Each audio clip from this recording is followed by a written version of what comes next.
Welcome to Hitting Home with Mike and Arif. And Arif, whenever we sit down and go, okay, what are we going to talk about on next week's show? Let's find something new and fresh. And what always seems to happen, or more often than not seems to happen, is we get pulled back into what is exactly the biggest and most significant issue in our region, and that is housing availability and housing affordability. And given our most recent City Council meeting, it would be derelict of us not to talk about this very subject and some of the things that were revealed during that meeting of City Council. Are you up for this, Arif? I'm up for it. And what's fascinating is that the topic doesn't seem to want to go away. It doesn't get old. It doesn't get tiring. And it is a massive topic. And one would think, Mike, for a moment that if you put all the greatest minds in the room together, that we could collaborate, that we could come to some form of an understanding, that there is a sense of urgency. It's amazing. I mean, I've been around a while as a homeowner. I've been a renter in the past. Things never seem to get more affordable, but this is definitely a topic that's been on my radar, both as a former counselor and as somebody who's working in the industry. Affordability has been a topic for decades. And yet, it's the buzzword, it's the flavor of the day that doesn't seem to want to go away. Yet, for some reason, the simple approach, the logical approach, seems out of reach. Yeah, well, to be fair, our members of City Council are very much aware of the urgency and the significance of the housing issues that we face here in Barrie. But at the same time, they are bombarded, as they were at this most recent council meeting, with deputations from residents who are totally against any sort of change. They seem to be, anything that's happening progressively beyond their own front yard is they just can't deal with. Too many people. I don't want to paint everyone with the same brush, but the more vocal ones that come forward tend to be the ones that say, no, I don't want that townhouse complex in my neighborhood. No, I don't want, second. Yeah, Mike, I want to jump in. The very things we need. Yeah. Yeah, I want to jump in because here's the thing. I don't want to give too much weight and credit to the few, to the vocal minority. And one thing that you've heard me say this before, I had this epiphany moment at one time. It might have been my only epiphany moment. It might have been the only intelligent thing I ever said. But when we looked out at the audience and we saw a crowded, what looked like a crowded auditorium of 100 and some odd people, all of a sudden everybody got, went quiet and hushed and like, oh my gosh, the world must be coming to an end. Something big's out. We're going to get in trouble. We're going to get yelled at, whatever it might be. And it was, wait a second, this room can only hold a maximum of 200 people. And there are 150,000 residents in the city of Barrie. Yes. We serve all of them. And so don't let this tiny proportion, less than a percentage of the population, sway you. You got to do what you know is right, even if to a few people, angry people in the crowd don't like it. That's okay, right? That's perspective. And so let me ask you then, Arif, as a once and former Barrie City Councillor, is it quite possible that some, maybe not all, but some, see those people who are in the gallery, the people who have an agenda or have an issue? Is it possible some councillors see them as low-hanging fruit that's just waiting for them to harvest, that if they can rally around their concerns and their issues, then they've guaranteed themselves a larger support base? Do you think that's an incentive? I'm going to answer the question differently, Mike, and intentionally so. I have never been a fan of dismissing anybody. I've never been a fan of dismissing anybody's perspective. I think everybody has perspective, and they've got their own lens that they're looking through, and they've got their own reasons that something is either impacting them or they've chosen to be impacted, whatever it may be. The fact of the matter is, though, that many of the groups that come forward are those who are vocal. They present themselves as a group, and then there's one or two people who are actually the active member behind the group, and they're passionate about something. They're passionate about whatever it is that their group stands for and their mandate is. And that's great. We always need that. What we have to recognize as a democratic society and as an institution that has elected or appointed or elected representatives to represent the whole is that more often than not, the whole or the majority of the whole isn't even emailing you once in your entire term. They're not calling you, they're not emailing you. They're happy with the way things are, they're happy with what you're doing. And then you'll have a very small percentage of the people who will constantly remind you how you're horrible at your job. Right. And that's the reality. So there has to be room at the table for everybody to provide input, but it doesn't mean that you have to listen to everybody who provides input. Because at the end of the day, around this topic, Mike, for 10 years plus, this mayor and the councils, if you will, have said housing affordability, we are at a point of crisis. Housing availability for those who live in and around the poverty rate. We're in a crisis position right now, and we need to do something. And what it seems to be, though, is that we say one thing, but then, and I'm not pointing at the mayor, I'm saying in general, what has just happened today, what was just ratified last night, was that we've done anything except move housing affordability to move the needle on housing affordability.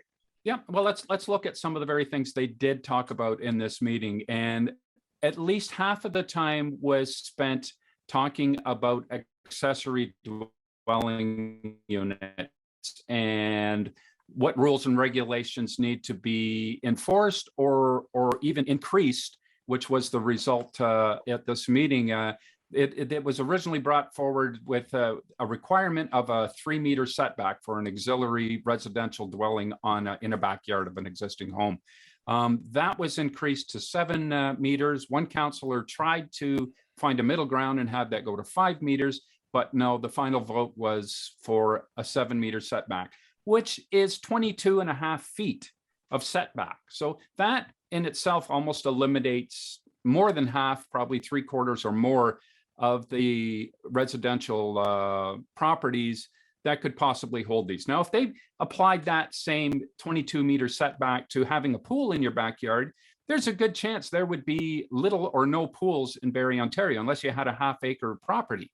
So rather than cancel or ban these suites, they're creating zoning bylaws and regulations that will effectively see them all but banned anyways. So and you have to wonder if that was the intention anyway. It's kind of like quoting, you don't want to do the job, but you don't want to be rude, so you respond with a quote that prices yourself right out of the market.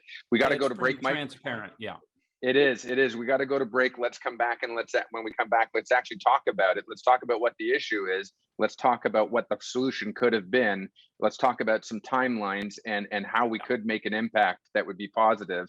If that's truly what we stand for. And I'm not giving you my personal opinion. I'm saying if that's what we stand for. But we got to go to break. And when we come back, let's pick it up. It's a good topic. Stay with us for more of Hitting Home with Mike and Arif and our opinions and those that are our opinion only on Rogers TV Barrie.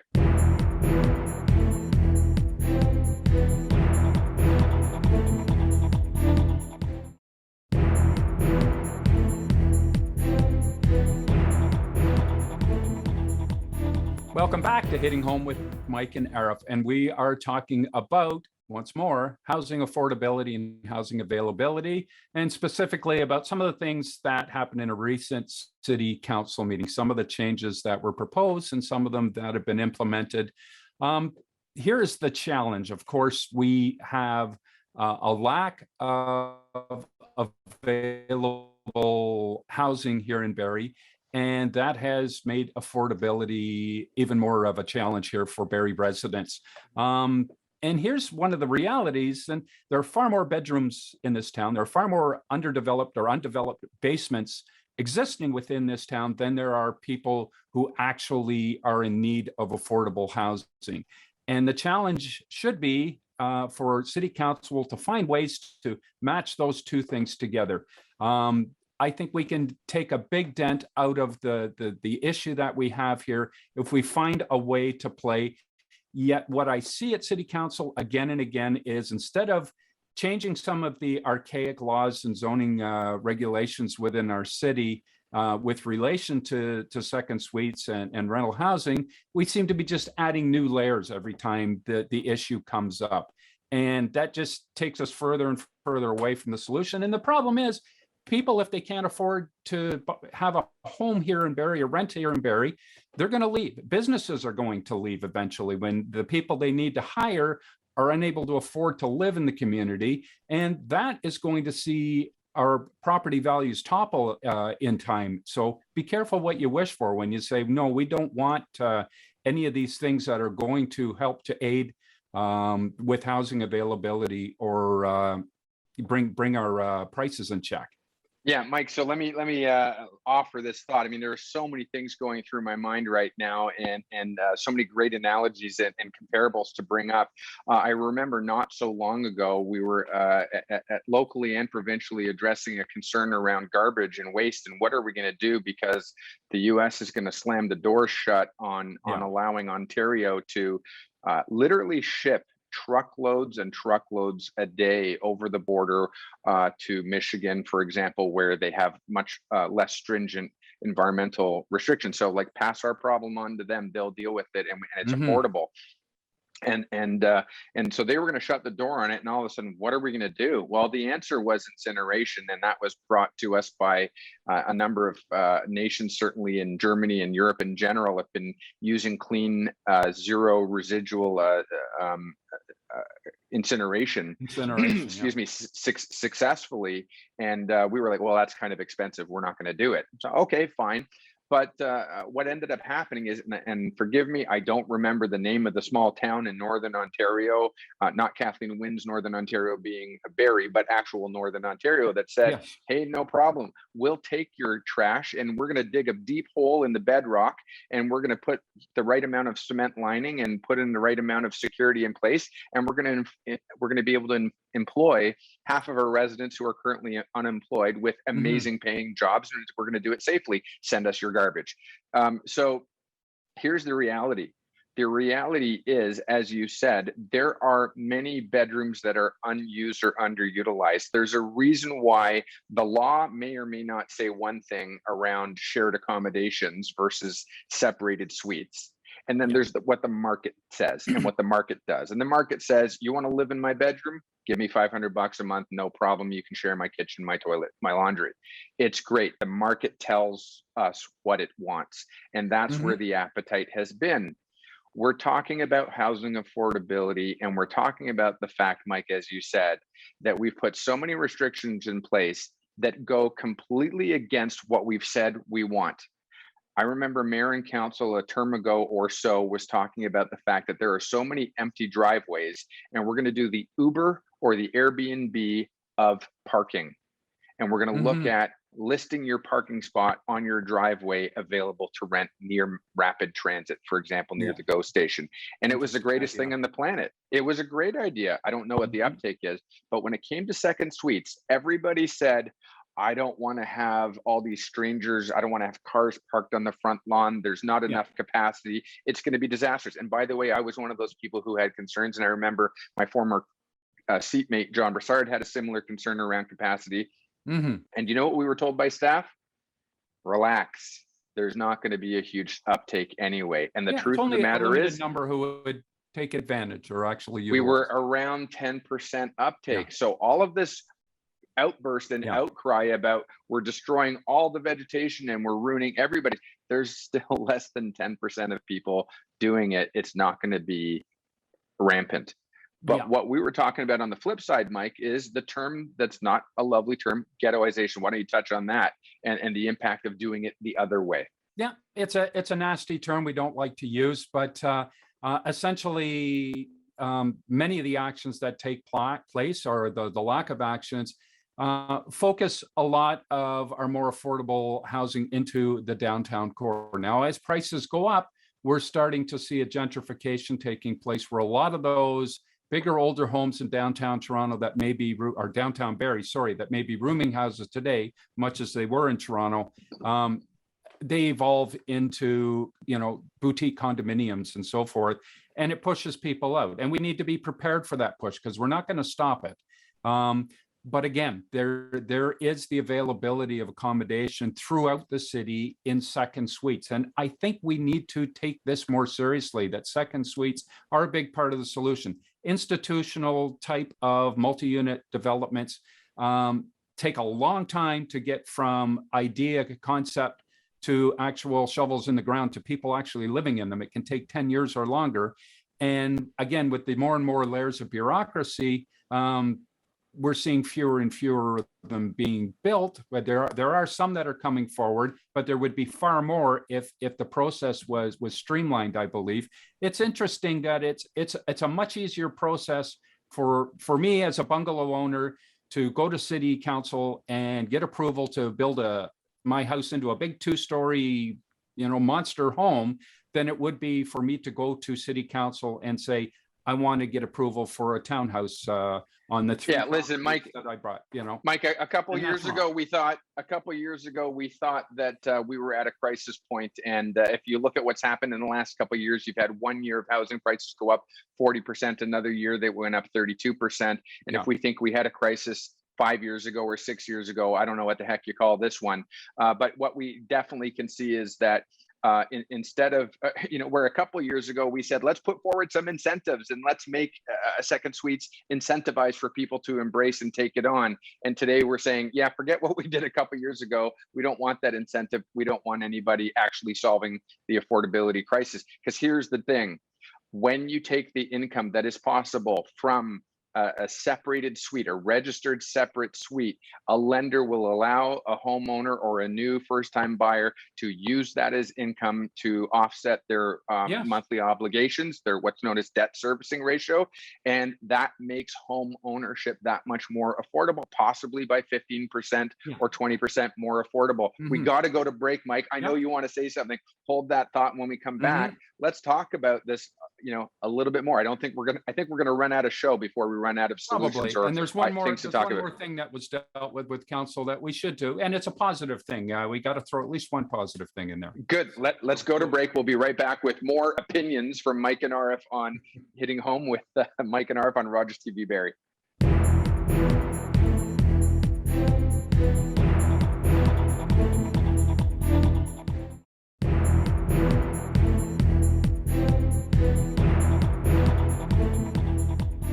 Welcome back to Hitting Home with Mike and Arif. And on this show, you're getting our opinions, and we're talking about that topic that just does not seem to want to go away, but it's a critical topic. And I think it's important. We're talking about housing affordability, and we're talking about making more supply available. And while we're saying that as a nation or as a province or as a municipality and as people on social media who are expressing their opinions, we see something entirely opposite actually happening. We're saying there's a need, there's a challenge. What is the next generation going to do? What is the senior going to do? I can't afford it myself. And we're also seeing that renting is more expensive than home ownership itself by far. Yes. Don't take my opinion. Take the actual economists and the journalists who are reporting on this. That's what they're saying. And we have a solution. And the solution in front of us is to embrace the concept of secondary suites. And that is something that individuals can do in a timely fashion, is just accept the incentives that municipalities have put forward and build accommodation. And there are so many benefits to that. And I'm not telling you that I want to do it. And I know that many of my neighbors wouldn't want to do it. That's not the point.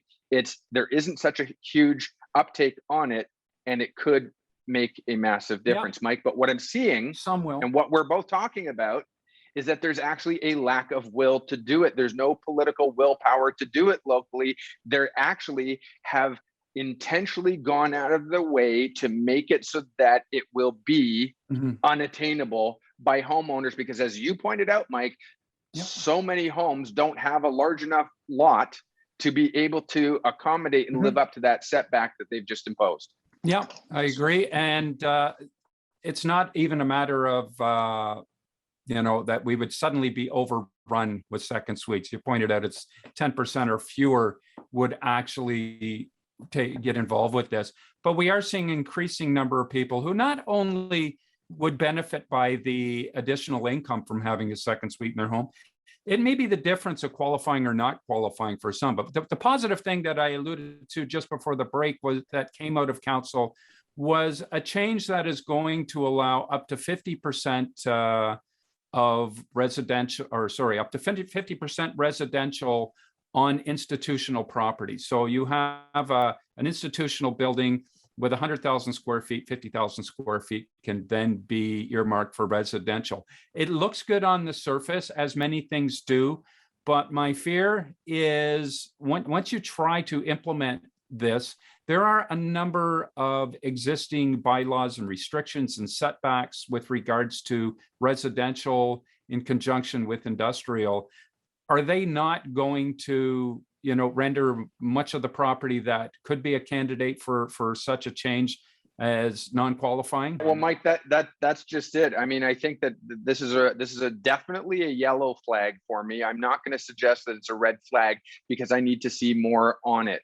But there are some absolute facts, and the absolute fact is that many lenders, if not the majority of lenders, and I'm talking about the lender that you would want to get into a relationship with as a homeowner, have restrictions in place that say we will not provide financing for mixed use properties, otherwise known as dual zone properties, or any property that claims to be residential but has a commercial or industrial or agricultural component associated with it. And you can say whatever you want. You can say, but I'm using it to live in. And the bank will say, but we don't know what you're going to do tomorrow. And so that's not only the banks, but it's also the national mortgage default insurers, the CMHCs, the former Genworths. I don't even know what they're called today. Sorry, I should. And the other insurers that are out there today will not allow somebody who's putting less than 20% down, and that is a big deal for people who are putting down 5%, 10%, whatever, and they need that mortgage default insurance. They will not get approval because of that, what we'll call this cross-contamination, for lack of a better word. So I'm left to wonder, those who brought this forward, at City Hall, they've either A, not done their homework before they brought this forward, or B, they know that this is the reality, but it's a distraction and it offers a false sense of hope. And I hope it's neither of those things, but I think my response to it all is looking at that and listening to what you said. Again, we do have existing opportunities here with second suites, and we need to get past the NIMBYism. We need to, instead of just hiring more bylaw officers to enforce and police and regulate and stifle and restrict, we need to create even more incentives. We need to lobby harder with our province and federal government for funding. And we need to find ways to utilize the square footage of existing residential property in this city far more efficiently than we are. And yeah, well, Mike, I think, yeah, I want to be very careful because, as I said, I don't know enough. It's only based on what we've talked about so far, and I haven't read the document. I don't know enough. Somebody could easily argue, well, if you look at any condo, they've got ground floor commercial or professional office space or something like that, and then there's residential on top. Yes, that's purpose built. That's a condo. That's something that the system is already used to. It's expected, and it is intentional residential dwelling. And when you condominiumize it itself, it's sort of in a class of its own, right? It's in its own zoning category. We're talking about the idea of converting some industrial purposes. Now, if we take an industrial plot of land, demolish it and rezone it as purely residential, that's different. If we're talking about cohabitation, and if we're talking about proximity to industrial uses, well, then lenders and insurers are going to take into consideration what they'll call adverse circumstances or adverse influences that are in the neighboring region. Mike, we are out of time. I want to be positive on this. I want to say that something good's going to come out of it. I do think we know what the obvious is, and that is we need to allow supply to happen, but it certainly feels like we've gone one step forward and two steps back this week. Thanks for watching. We'll see you next time on Hitting Home with Mike and Arif.